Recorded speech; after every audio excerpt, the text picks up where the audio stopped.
கட்சியினுடைய துரோகிகள். ஏன்னா நானும் சரி இதுவும் கடந்து போகும், இதுவும் கடந்து போகும்.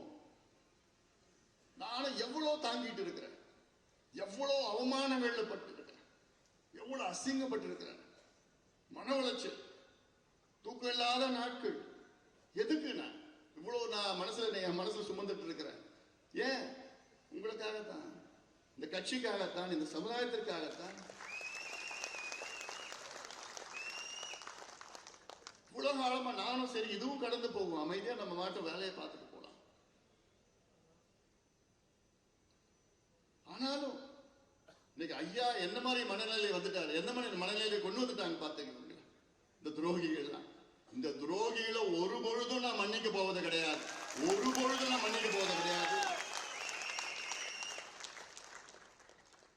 நானும் சொன்னாங்கல்ல, பார்த்துட்டு தான் இருக்கிறாரு, பார்த்துட்டு தான் இருக்கிறேன், என்ன நடக்குமோ நடக்கும்.